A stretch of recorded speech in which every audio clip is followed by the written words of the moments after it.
Are you still talking about Jeffrey Epstein? We have Texas, we have this, we have all of the things. And are people still talking about this guy, this creep? So we're stupid. Yeah.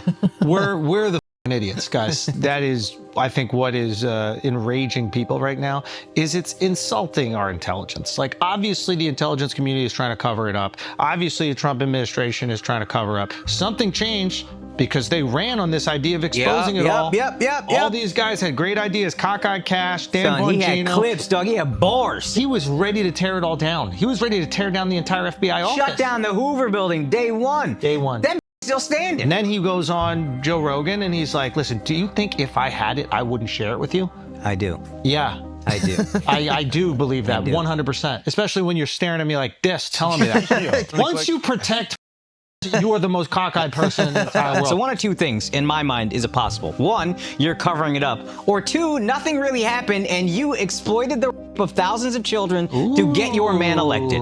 So which one do you want here? You know what the caption was of this video on Twitter? So we're the idiots, right? I mean, yeah, you guys are. I believe when Trump, everything he campaigned on, I believe he wanted to do.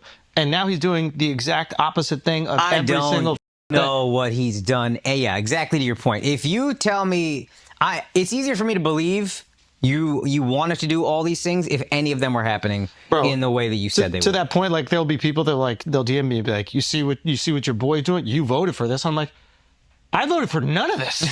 He's doing the exact opposite of everything I voted for. Yeah. I want him to stop the wars. He's funding them. I want him to shrink spending, reduce the budget. He's increasing it. It's like everything that he said he's going to do, except sending immigrants back.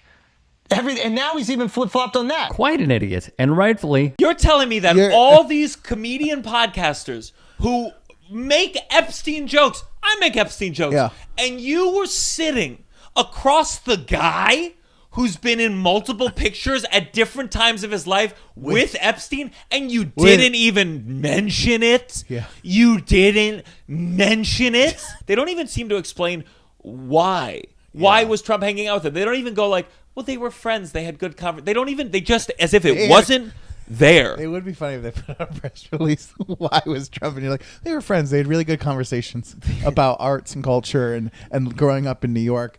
And some people went to Epstein's Island for the cornhole, you know? They're getting a taste of their own medicine. Flopped on that.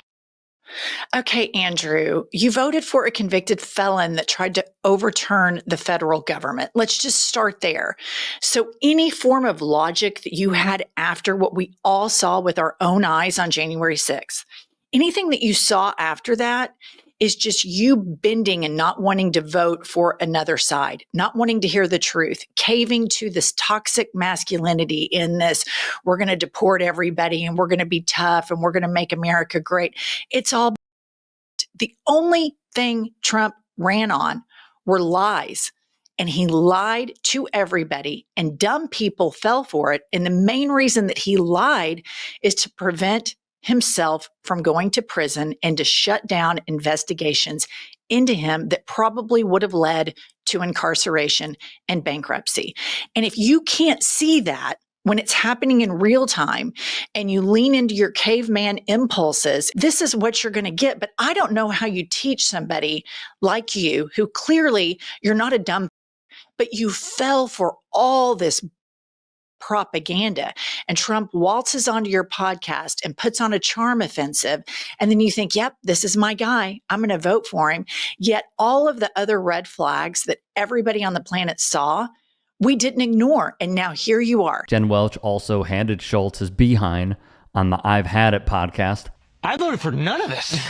Yes, you did, you ridiculous little man. We warned about everything that was happening throughout the entire election because it's almost like they published a playbook telling us exactly what was going to happen. But you, no, that's liberal fear-mongering. That's not real. Ugh. Now you have the audacity to want to play victim. Well, that's not what I voted for. Here's the thing. I don't think we should shame Trump voters who see the light and come around, but that requires them taking accountability. That requires, at the very least, acknowledging you were willing to turn a blind eye to the worst proposals from the Trump administration that we warned you about 4 months and you voted for him anyway. Accountability is recognizing like, hey, I voted for this guy because I thought it was going to benefit me, and it's not benefiting me. I was wrong. But don't try saying I didn't vote for this. You did. You just thought it would pay off for you. And yet, in an incredible turn, the Democratic Party does not like him because he represents a part of the party that the Democratic establishment does not like, which is the Democratic Socialists, which is where the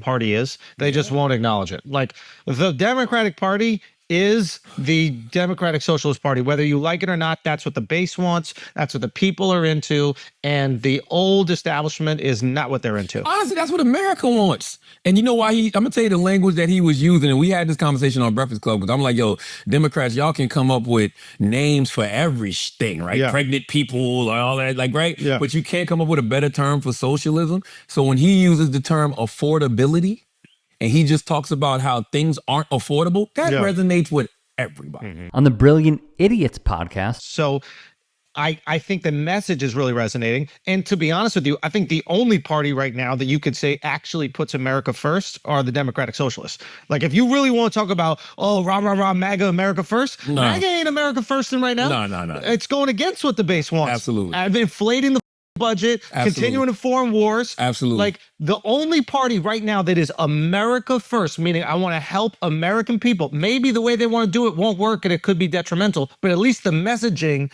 and the intentions are to help the American people, are the Democratic You Socialists. want to know why? Talk to me. Because of all the minorities that are Democratic Socialists. The blacks, the Latinos, the gays, because those are the people who really believe in what America says it is. Schulz said this then on Flagrant. The only party right now that to me seems America first is the Democrat Socialist Party. Yep. Bernie is America first. Mamdani and all his ideas that he will not be able to execute, and I frankly think many of them are not good ideas, but he is no doubt New York first. I got a lot of thoughts on this. All right, so let's just let it roll, shall we? First off, saying you didn't vote for this is preposterous. It is podcasting malfeasance to say something that is so lost on yourself, on your audience, and is so incredibly unintelligent.